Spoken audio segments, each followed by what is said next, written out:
अल्लाह के नाम से जो बड़ा मेहरबान निहायत रहम वाला है।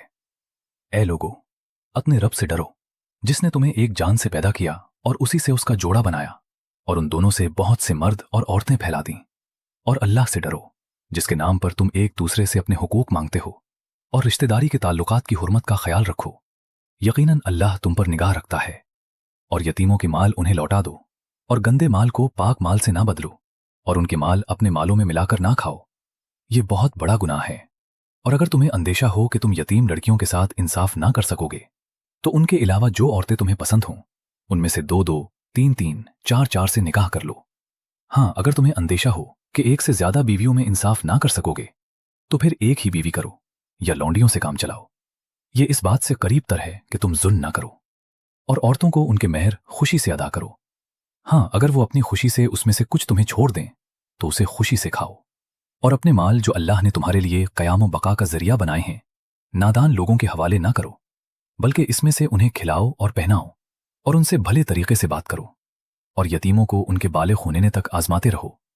फिर अगर तुम उनमें समझ देखो तो उनके माल उनके हवाले कर दो।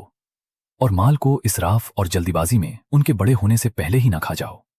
जो सरपरस्त मालदार हो वो परहेज करे और जो मोहताज हो वो मारूफ तरीके से कुछ खा सकता है। फिर जब तुम उनके माल उनके हवाले करो तो उन पर गवाह बना लो और हिसाब लेने के लिए अल्लाह काफी है। माँ बाप और करीबी रिश्तेदारों के छोड़े हुए माल में मर्दों का भी हिस्सा है और औरतों का भी, ख्वाह थोड़ा हो या बहुत, ये हिस्से मुकर्रर हैं।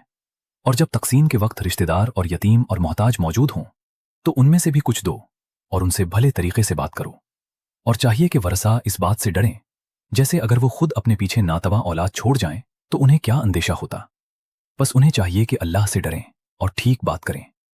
बेशक जो लोग यतीमों के माल नाहक खाते हैं वो अपने पेटों में आग भर रहे हैं और वो अनकरीब दहकती हुई आग में झोंक दिए जाएंगे।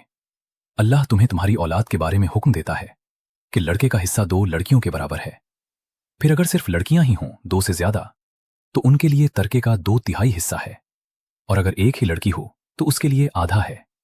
और मरने वाले के माँ बाप में से हर एक के लिए तरके का 6ठा हिस्सा है, बशर्ते कि उसकी औलाद हो। अगर औलाद ना हो और माँ बाप ही वारिस हों तो माँ के लिए 1/3 है। हाँ, अगर मरने वाले के भाई बहन भी हों तो माँ के लिए 6ठा हिस्सा है। ये सब तकसीम वसीयत पूरी करने और कर्ज अदा करने के बाद होगी। तुम नहीं जानते कि तुम्हारे माँ बाप और तुम्हारी औलाद में से कौन तुम्हारे लिए नफा में ज्यादा करीब है। ये हिस्से अल्लाह ने मुकर्रर कर दिए हैं। यकीनन अल्लाह सब कुछ जानने वाला है, बड़ी हिकमत वाला है।